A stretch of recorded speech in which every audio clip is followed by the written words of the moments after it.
it's doing that. Thank you.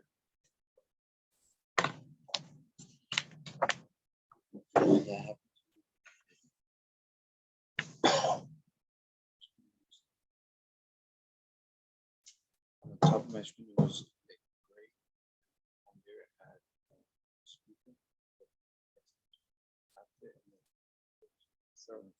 So mine has up there a speaker with an X. Yeah, I tap it, but then they can't hear me. When that goes off.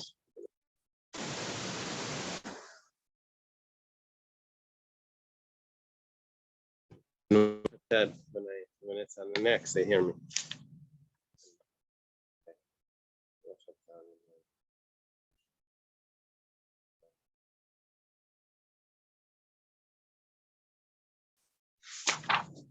Okay, today we're going to start from the Mishnah on Nun-Hey, on 55.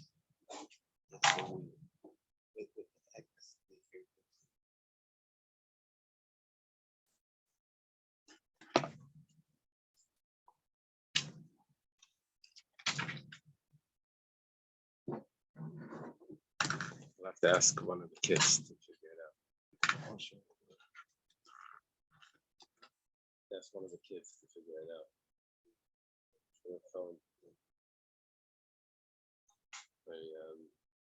My wife showed me this moon.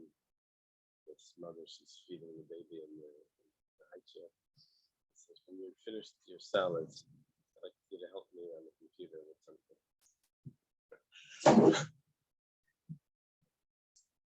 Okay. We thank Hashem that they're able to learn every day. So it's like this. Hey, Rabbi Yochanan ben Gittin ala Chareshes Shesiya Avia. Yeah, 55. Okay. Rabbi Yochanan ben Gittin testified that the law is that a deaf person, Shesiya Avia, that her father married her off. In other words, it's a real marriage here.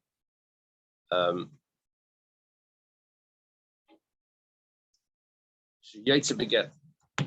That even though it's a marriage by biblical law, and she doesn't have the competence to be considered a mature person, nevertheless, she can still get a divorce. Usually a divorce should require some sort of competence, mental competence. And over here we're saying, no, she doesn't need to have anything.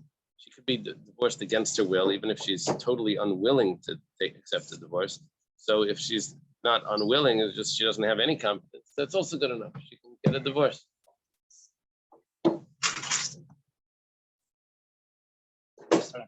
Yeah, there's a new Mishnah. She's getting divorced against her will. That's what it's considered.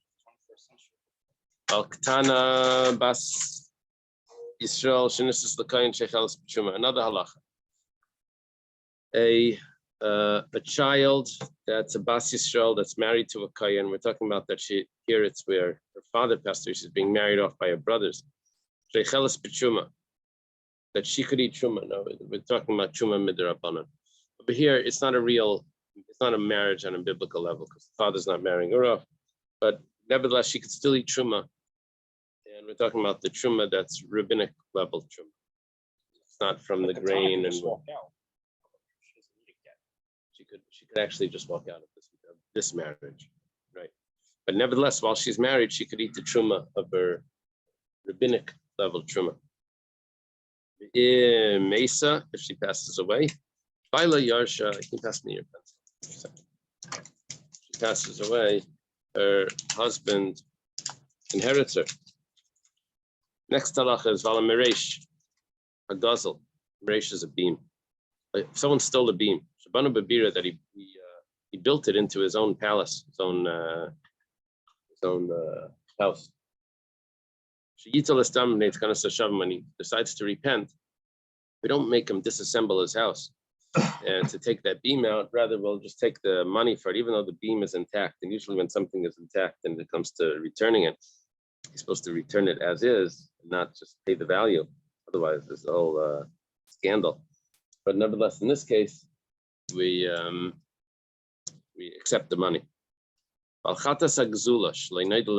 there was an animal that was stolen, but it's not known that this is a stolen animal, Shimechaperes, but that this still is considered, when it's brought as a sacrifice, it still is considered a sacrifice. It atones because of fixing the enactment. I mean, they enacted this for the betterment of the altar. We're going to go see it, and we'll see in the Gemara exactly what that means. Amar Rava says, we can see from the testimony of Rabbi Yochanan ben Gittin that Amar Leidim, that if someone tells witnesses, see, I'm giving this, look at this get, I'm about to give my wife. Then he turns to her and he says, take this promissory note. He doesn't tell her what it is. She's divorced. She doesn't have to know. Now it turns out we have a Gemara somewhere else where he has to tell her this is your get, but apparently that's only to the witnesses, not to her. That's what it seems from this Gemara. No. So the Gemara says, since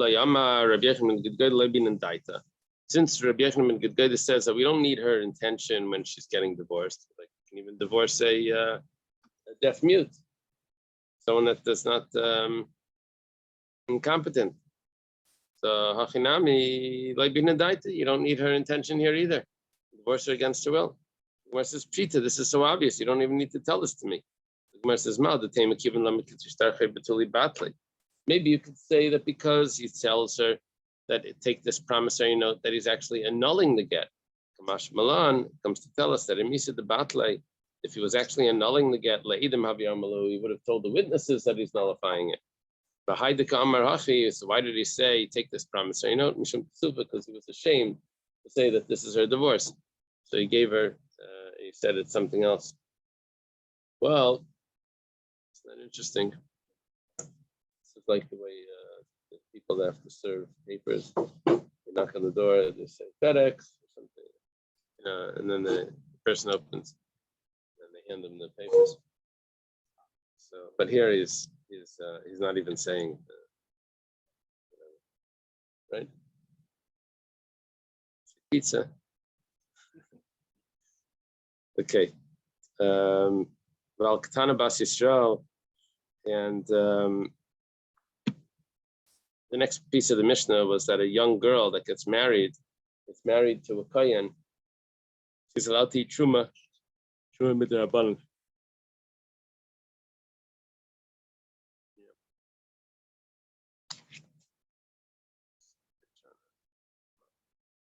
Okay. It says Val Charesha Slayachla. Val Charesha Slayachla.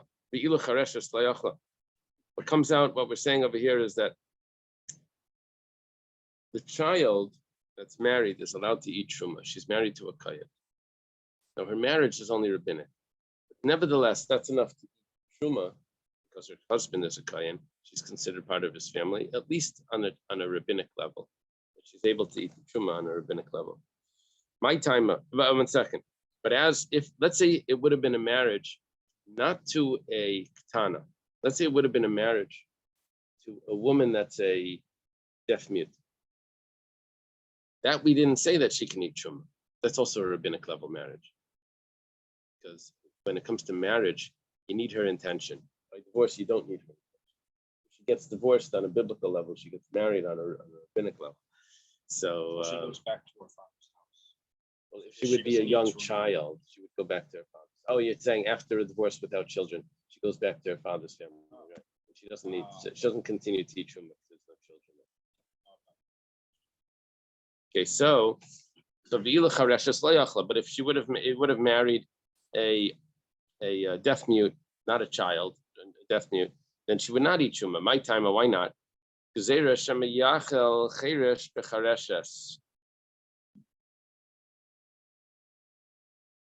Maybe someone that can't do a marriage at all, which is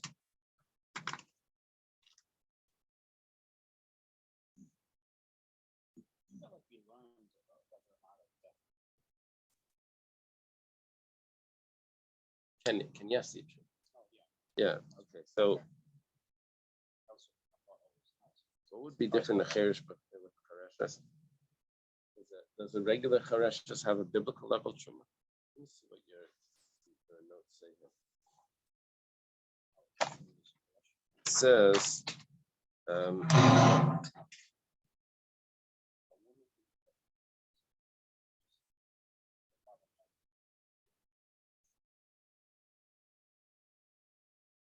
although a deaf mute, an imbecile, and a minor are of equal status with regard to their obligation and mitzvahs, sages instituted different ordinances with regard to their marriages. They instituted that a female minor can be married off by her mother and brother, so they want to ensure that she marry and have someone to protect her. Additionally, this marriage will become a full-fledged marriage once she reaches adulthood. Okay. For a male minor, they did not institute marriage at all. Though some say that a male minor can marry under certain circumstances. All right. With regard to imbeciles, the sages did not institute marriage at all. Deaf mutes, by contrast, have the mental competence required to function in a marriage. Therefore, the sages instituted marriage for them by rabbinic law. So, I'm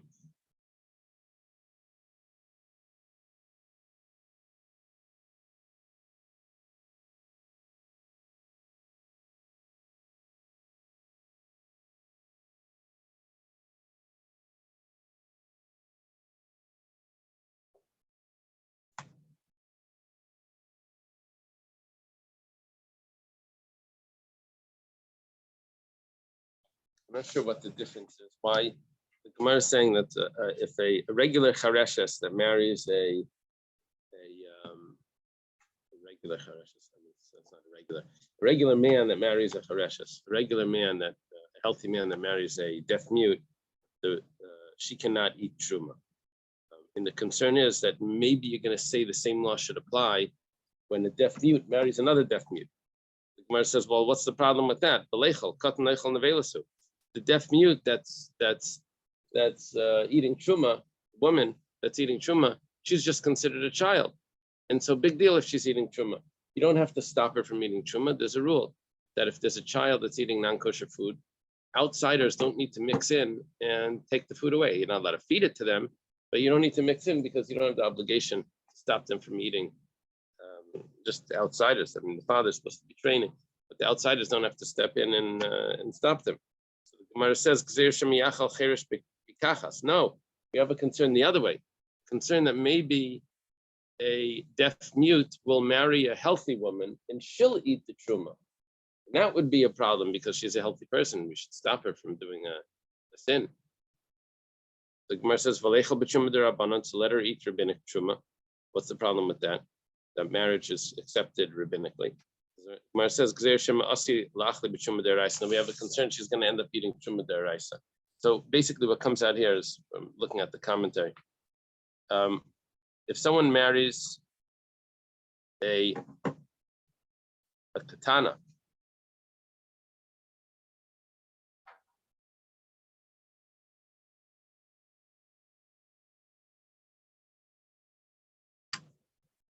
someone marries a katana, the katana can eat truma. Child can eat truma.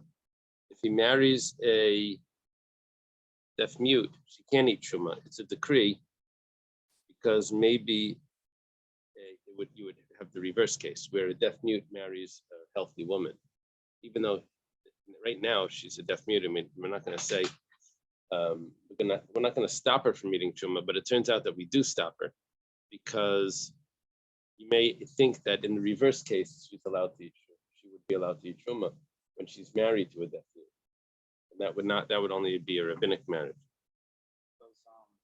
Can we take a deaf mute and apply that to like person?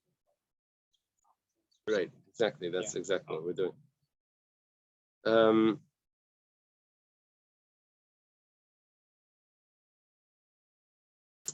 And what case would be permissible or cherish in a chareshes? If two deaf mutes marry, that would be permissible for eating truma. Well, at least we won't stop her from eating truma. Okay.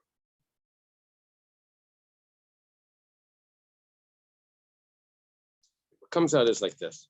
Let me just explain what just happened.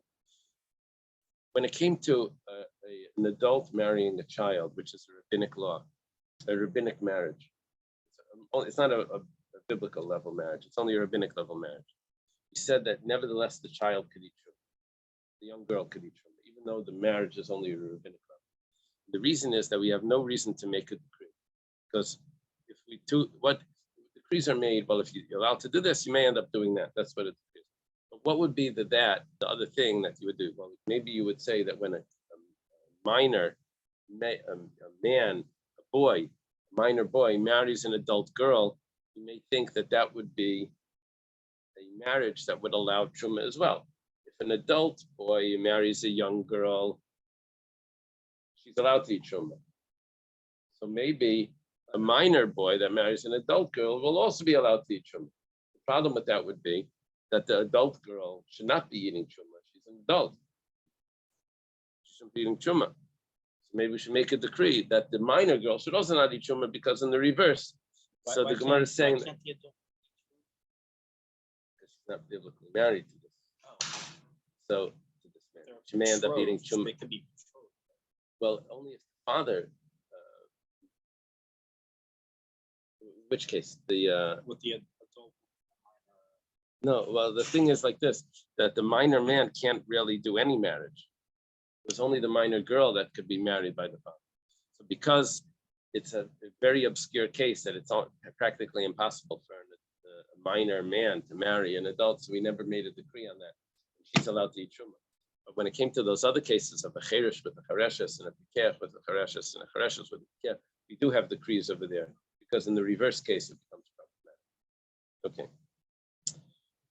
Okay. Valameresh Hagazel Shaboni. We're talking about the beam that was stolen that was built into a house. Taner Rabbanan. Gazel Meresh, if someone steals a beam, Banu Babir, and he builds it into his palace. Bishame Yaimrem, Bishame say Mekaka Kalabira Kula. I think Mekaka means to disassemble. Is that how they translate it there? Yes, to disassemble the whole house, dismantle the whole house, and he has to return the beam. Bisham is very strict. He only returns the value of the beam because you want to encourage people to do tshuva, to repent. If you're going to make it, it's going to be very difficult if they're going to have to lose all of their whole house. They're going to lose their house to give back a beam. That's going to be discouraging. So we made it easier on them that they should just have to give back the value of it. Okay. If there was an animal that was stolen and it's trying to bring it as a sacrifice, as long as it wasn't known to the public that it's a stolen animal, it was considered that an atonement. Amar Ula, we're going to have over here Machlekes Ula and Rabbi Yehuda. Ula says, according to the Torah, it really does not work. This is not a good sacrifice. My time, what's the reason? Look, it was stolen. Who owns the animal? The original owner owns the animal. Yish Kidi, like on it. Just the fact that the original owner gave up hope is not enough to transfer ownership over to the new owner and to say that this is an animal that's allowed to be brought. It's not even his animal. So why do you say that if it wasn't known that it's stolen, it still considers atonement? The kainim should not be depressed that they just ate a sacrifice that wasn't kosher. We don't want them to be oppressed. The Gemara says, you're mixing up. The Mishnah didn't say anything about kainim being depressed. The Mishnah said we were trying to fix the altar. It was an enactment that was for the altar. What does this have to do with the altar? Now you're telling me you're worried about depression amongst kainim. So he said, even the kainim atzavim, you don't understand how depression works.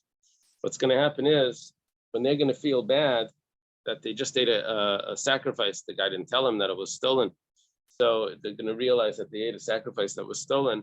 They're going to get depressed and they're going to stop doing the work in the temple. They'll stop going to work. And then the Mizbech is going to be bottled. So that would be the direct outcome of the Kayanim being saddened by the fact that they've just eaten a sacrifice that wasn't acceptable.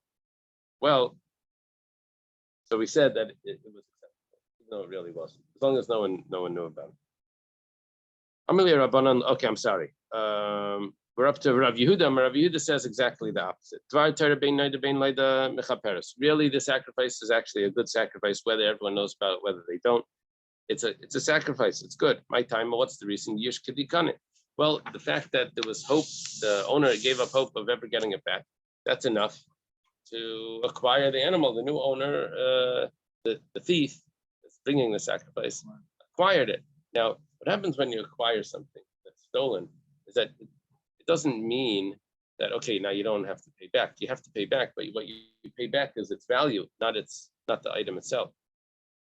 Now, it becomes your item and you have a debt. You have the stolen thing, you have to pay for it. But it doesn't mean that the object is considered a stolen object. The object is considered a regular object, and there's a debt that you have to pay back. But that's a monetary debt. That's not the object itself. You don't ever touch that. Sorry? How do you know he ever touched that? Maybe he never pays back. Yeah, maybe it doesn't pay back, but that doesn't mean all the objects are considered the original owners. But the sacrifice is still effective. Right. And therefore the sacrifice should be effective. So who's God will really suffer somewhere. Yeah, well, the guy that loses out is the one that robbed. He loses out because he would just like give me my things back. It turns out that every time he says, I'm gonna have to buy a new animal, I'm gonna have to buy a new hat, every time he does that, he's actually giving the item to the other person, and then the person turns into a different sort of responsibility.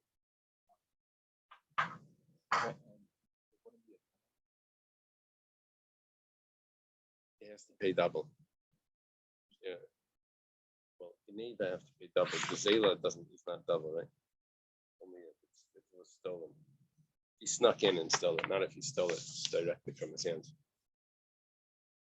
Well, so why do we say that if people know about it, it doesn't work? There should be a regular sacrifice. People shouldn't say that the altar eats stolen goods.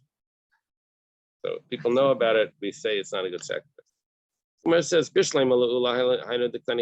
Ula said, we don't want the Kayanim to be depressed that they just ate a sacrifice that wasn't acceptable. So we said a sacrifice that was actually eaten, which is a korban chatas, a sin offering, which the Kayanim eat, and that would make sense. But according to Rabbi Yehuda, that we weren't concerned about the Kayanim eating. We're concerned about the Mizbeach eating something that everyone's going to talk about. My area chatas, if you nami. Why do you have to say it was a story of a chatas, a sin offering? It could have been a burnt offering, which is not eaten at all by the Kayanim, but the Mizbeach eats it. You would have the same claim. Where it says, it's of course a chatas. It's not only a chatas, but not only an oila, but even a chatas. Not only the oila, the kalul that's entirely burnt by the altar, where people will say, "Oh my gosh, the mizbeach is eating stolen goods." But even by the sin offering, the chila v'dam with the salak mizbeach, it's only the fat and blood that's put on the altar. The rest of the kainim eat. Nevertheless, according to Rav Yehuda, they still made a decree that the people will still say that the mizbeach is eating stolen goods because of the fat and the blood. And the rest Chatas is completely burned. an oila is completely burnt. Oila is an elevation offering, a burnt offering. Chatas, the kainim eat basically the whole thing except for the fats and the blood. Tanan, saw it in the Mishnah, in our Mishnah. Chatas k'zul shleina the ramshi mechbres mneitikon hamizbeach. The chatas, the stolen sin offering that was not known to the public, it's considered an atonement, and we say that because of an enactment that was done for the altar. We understand why this was done according to Ula Nicha. It's good. According to Rabbi Yehuda, it should say it exactly the opposite. You see, what the Mishnah said is that if it wasn't known to the public, it's good. According to Rabbi Yehuda, it should have said if it was known to the public, it's not good. That's his main point. The Gemara says, you're right. It says, if it wasn't known, it atones. If it is known, it doesn't atone. As an enactment for the altar. People shouldn't say that the altar eats stolen goods. Massive Rava. Rava has a question. Gana v'hekdesh. Someone stole, and then he consecrated the item that he stole. But it's tzaddik. And then he goes and he slaughters the animal that he was just makdish. Well, What happens normally is that if someone steals, he has to pay double. If he slaughters it or sells it, he has to pay 4 or 5 times, depending if it's an ox or a sheep. Well, over here, it was already changed possession. By the time he slaughtered it, it was already considered hektish. So he doesn't have to pay the 4 or 5 times. He only has to pay the double. B'tani Allah, and it was taught upon this. Now, let's say he didn't slaughter it in the temple as a sacrifice. He slaughtered it outside the temple. Now, sacrifices that are brought outside the temple have a very serious punishment, kares.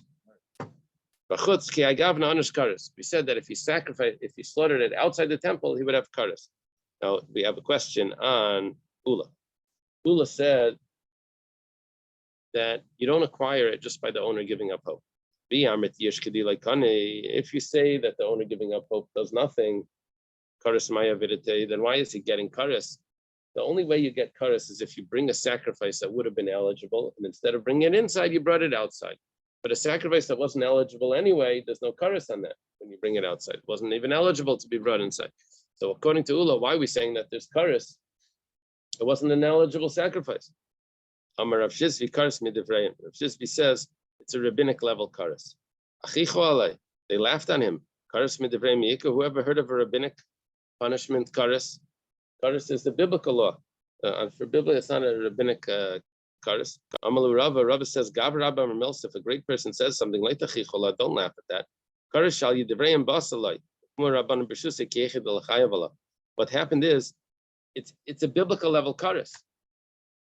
But how did it come about that it's a biblical level? The rabbis that are allowed to make eminent domain, they are allowed to take things from one. And what they actually did over here, even though the robber did not steal it, the rabbis take it out of the first owner's domain, put it into the robber's domain, so that he should be chayiv kares. Amar Rava. So like if he made like a bama. Yeah, if he brings it outside the temple. We're not talking about that he brought it to an idol. We're talking about that he just didn't bring it to the temple. This would be kares only if first basement. Yeah, only after the first basic English was built. But I have one question.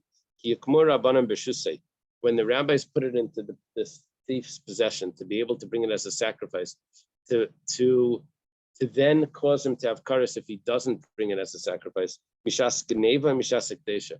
From the time that he stole it, does it go into his possession, or from the time that he consecrated it, does it go into his possession? When does it actually become his? So the Mainaf Kamina, what's the difference? If it has offspring, or if they share the wool, who does it belong to? Does it belong to him?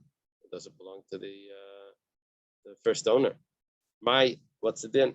So Hadar Amarav, Rav says Mistaver Mishasik Desha. It's probably from the later time that it's considered in his possession. We're not trying to do business for this guy to give him a profit. The guy's a thief.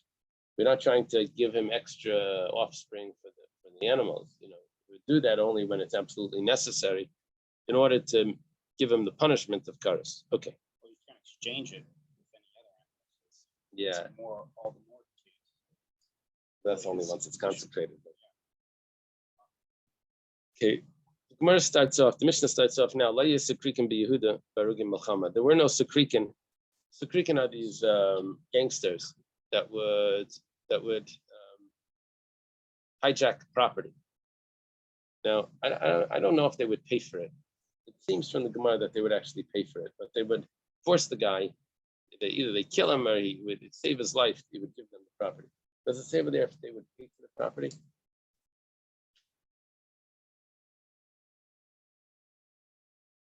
Yeah, these were assassins and murderers.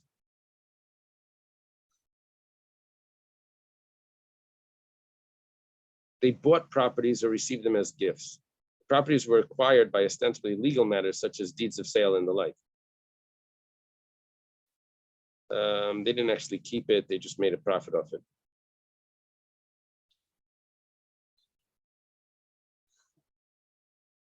And they would sell them for, they would buy them cheaper and then they would sell them without taking care of it. This was like a quick business. In the subway station, when they roll out these mats, they sell you ties and socks and watches and stuff, and all of a sudden they just quickly roll it back up and run. They hear someone coming around the corner. Police. So anyway, the Gemara is going to discuss exactly what this means because it doesn't fit perfectly. It says Leia Sekrikin, there were no Sekrikin in Yehuda, Barugim Muhammad during the time of the people were being killed at battle, talking about the destruction of the temple there. What the Gemara is going to say is that Leia Din Sekrikin, the laws that we're going to tell you in a moment about Sekrikin did not apply at the beginning of the battle, only afterwards. Barugim Muhammad Be'elach, but after the battle, Yeshba Sekrikin, there were Sekrikin, which means that the laws that we imposed on people that purchased property from the Sekrikin only came into place after that time. Ketzad, what are the laws of Sekrikin? Lakach mi Sekrikin. Let's say someone bought the property off the Sekrikin on this black market. So then he goes to the original owner and he buys from him. But he's buying it twice. He wants to make sure he has the actual property. So he's paying for it. Looks like he's paying for it twice. So mekhe batal, it's not a good sale because the original owner that's agreeing to the sale maybe is only agreeing because he just risked his life. He does. If he says no, I refuse to sell it to you, I'm going to extract it from you in court. Then maybe the Sekrikin are going to come back and get him. So Balabayas, let's see, first he buys it from the Balabayas, and then he goes to the Sekrikin. That's already a different story. That's Mekayim, because the person agreed right away to sell it, even without the Sekrikin having done that sale already. If the Sekrikin did the sale, he would like to back them up. He does not want to back them up, but he's going to anyway because he's compelled to. The original owner is out of the picture. No, he can still go to court and extract it from whoever has it because he says, I never agreed to the sale. They held a gun to me. Oh, right. Yeah. So, lakach mina ish, let's say we have a similar case. If someone buys something from a husband, let's say the property that belonged to the wife or was designated for the wife, for the ksuba, something like that. And then they went to the woman to buy the same property, mekli batal. It's not considered a good sale. Mina isha, if they went to the woman to buy that property, the property that was designated for a ksuba. And then they went to buy it from the man, mekli kayim. That's a different story. This was the original Mishnah. However, the Bezdin afterwards said, if someone that buys a property from Sekrikin, from those gangsters, they have to pay an extra quarter to the original owner.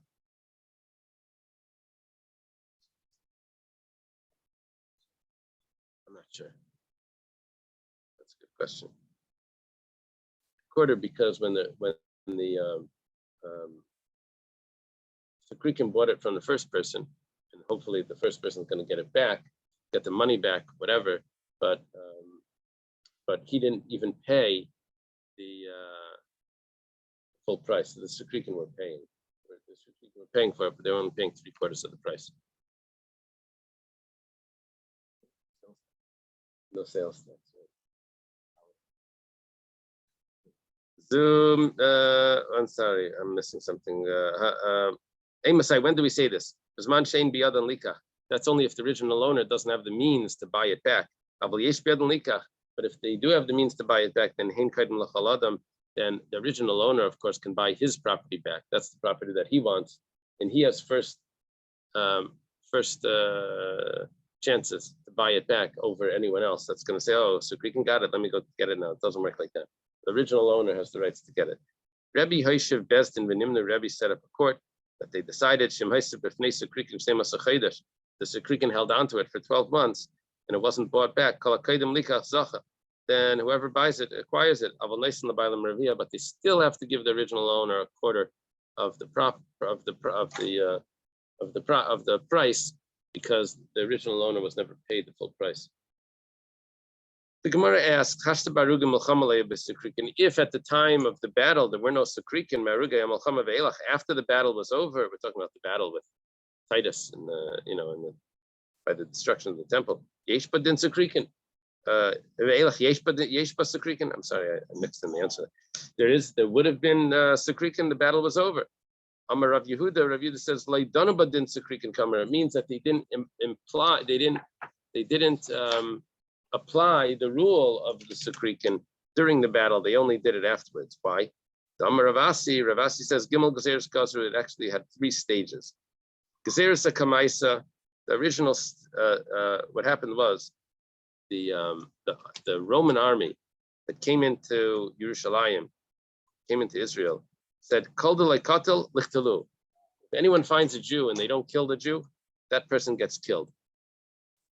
Okay, Mitziasa, the middle decree that they made was kol de katel. Anyone that kills, leisei arba zuzi, is going to get 4 zuz. Sounds like $4. Basraisa, the last enactment was kol de katel lichtalu. Anyone that kills gets killed. In other words, after the battle. They didn't allow them to be killed. Anyone that kills Yeah, they weren't allowed to kill the Jews at the end. So that's the case. Why? So, Hilkach, therefore, Kamaisa Mitziasa, originally, when the Jewish lives were in danger, even the Catholic, since they were going to get killed, Agavainza Gamar Makne. So, even though they didn't want to sell the property, but it's considered a sale because in order to save their lives, they actually agreed to the sale. They were happy with saving their lives, and the sale was considered a sale. Basraisa, but at the end, Amri, they said, let them take it now. They never really considered a sale because they knew that the lives were safe. They would say, we're going to go get it back in court. So that all this laws of the Sukrikan, how you can buy it from them and this and taking it back and all of that stuff, that was only at the end when their lives were safe after the battle. During the battle and at the beginning of the battle, their lives were in danger, but they didn't apply the laws of the Sukrikan. Rabbi Yochanan says, what's the meaning of the verse? Ashad mefached tamid. Praised is the person, or happy is the person that's always afraid. But someone that's stubborn will fall into bad things. That's referring to Akamta Bar Kamta, the story of Kamta and Bar Kamta. Because of that story, Charav Yerushalayim was destroyed. Atarnagoyla v'Atarnagolta, because of a chicken and because of a rooster. Charav Termalka, the Haramelach, the mountain of the king was destroyed.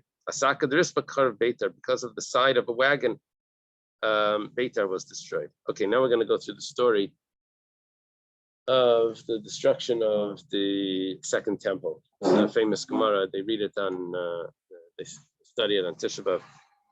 Comes in during for us in the Daf. We're a day or two behind. Kamta Bar Kamta Chav Yerushalayim, because of Kamta and Bar Kamta, there's two people. Yerushalayim was destroyed. The Hu Gavra, there was a person, the Rachme Kamta, his friend was Kamta, Bar de Bave, Bar Kamta, but his enemy was Bar Kamta. Well, Ovid Sudasa, this person made a meal. Amalei Lashami, he told his messengers, told his attendant, still I sleep Kamta, go invite my friend Kamta. Azal, I see like Bar Kamta. He went and he didn't have his address correct. He went to Bar Kamta. Also, Ashkeche, fellow comes in, he finds that Avi Yosef, he's sitting over there. Bar Kamta is sitting. Amalei Mechti, what's going on over here? Who Gavra, Balda Bavidu Gavru. This is my enemy. My Bayasach, what's he doing here? So, Kum, Hook, get up, go out. Amalei, Hayal Vasai, Shavkan. Says, since I'm here already, let me stay. I'll pay for the meal. Amalei Loi, I'm not letting you stay. Amalei, he says, I'll pay for half of everyone else's meal. Amalei Loi, you can't, you have to leave. Amalei, I'll pay for the entire meal. Amalei Loi. He took him by the hand, book him of Afke, and he put him outside. Omar, he said, since the rabbis were there, they didn't protest against what just happened. Obviously, they were happy to see me embarrassed like that. I'm going to go, I'm going to eat thorns by the king, which basically means I'm going to inform the government that the Jewish people are rebelling. He went to Rome, he tells the Caesar, the Jewish people are rebelling. How do you know? Send the sacrifice, see if they bring it.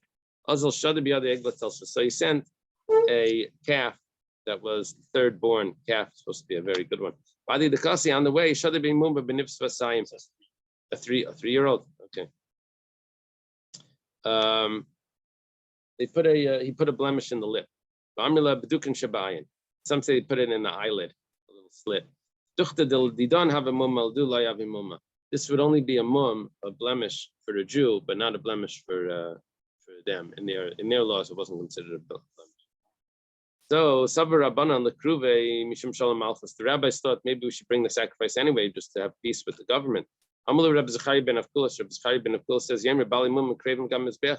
They'll say that sacrifices that have blemishes are being brought on the altar. Well, several Amikdalei, they thought maybe they should kill the person. Leilezel Veleme, you shouldn't go back and say that they didn't bring the sacrifice. Amalu Reb Zechariah says, "Yemer Matul Mum B'Kachim Yarg." They say someone that puts a blemish in sacrifices gets killed. Rabbi Yochanan says, because of the humility of Rabbi Zechariah ben Avkulas, our Beis Hamikdash was destroyed with our palace was burnt. The son of Meritzena, we've been exiled from our land. Well, they didn't bring the sacrifice. So the king, the king now sends a message to Neron. When Neron was a general at that time.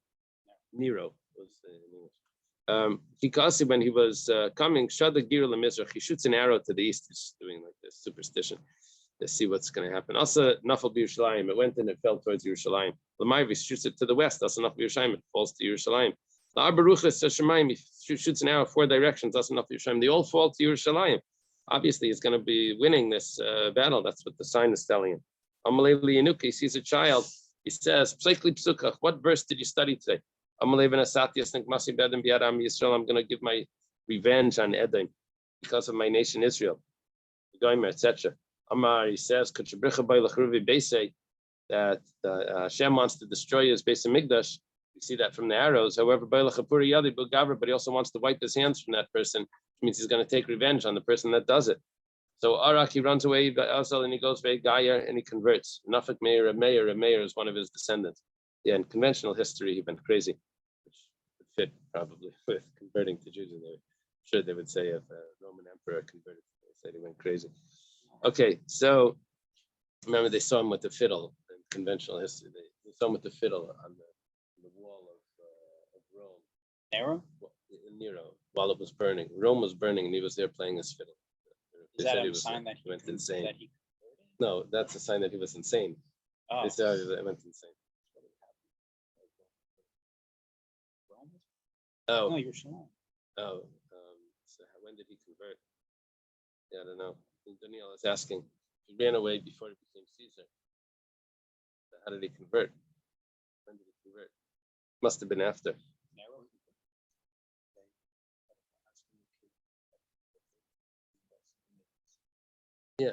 Yeah, he did that also. Let me go a little further. So Shadri Levela Specianis, he sent Vespasian. Also, he made a siege for 3 years. There were 3 wealthy people in Jerusalem. Nachdim ben Gurion, that was his name, Ben Kalba Savua, and Ben Tzitza Kesses. And these 3 people were very wealthy. Nachdim ben Gurion, why was it called Nachdim ben Gurion? Shenak lechama avurei. What does Nachta mean? Does it say the sun? The sun pierced because of him. Oh, that's that Gemara where, with the water, there's a Gemara Tainus, where the sun shone just so he doesn't have to pay the person back for the water that he told him to pay back. It's a whole story. Ben Kalba Savua, why was it called Ben Kalba Savua? Anyone that went into his house, Kshurav, when he was hungry, Kakelev Yaitse, Kakelev, like he was hungry like a dog, Yaitse Kshusava went out full. That's Kalba Savua, because he was so good to his guest. And Tzitza Kesses, Ben Tzitzis, the chair, because his tzitzis would be drawn by mats.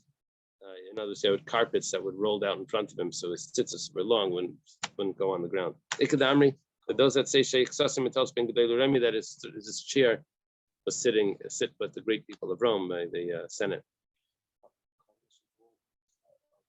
Rabbi Kiva's father-in-law, correct. Ikadamri, okay, good. One of them said, I can support the whole city with wheat and barley. The other one said, wine, salt, and oil, I'll take that on. The other one said, I'll support the city with wood. Tivi was the wood was the biggest. That would be like, he's the one that's going to supply the oil, right? The Rav Chizda, because by Rav Chizda, all of the keys he would give over to his servant, Barbin Etzivi, but not the one that had the wood in it. Rav Chizda, because Rav Chizda says, Kalba Dechiti for a storage house of wheat, by Shitin Kalbi Etzivi, you need 60 storage houses of wood to be able to cook the wheat. So the fuel, that's the most important. That's the most expensive, I guess. They had enough to supply the city for 21 years. There were these zealots. The rabbi said, let's go make peace with the Romans. The zealots wouldn't allow. The zealots said to the rabbis, let's go make battle. The rabbi said, you're not going to win. They went, they burnt the wheat and the barley, and there was a famine. Marta Baspaistus.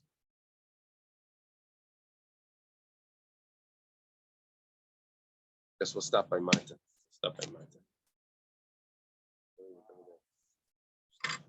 Okay. Yeah, that's what I. Okay. Yeah, cliffhanger. Got to come back tomorrow.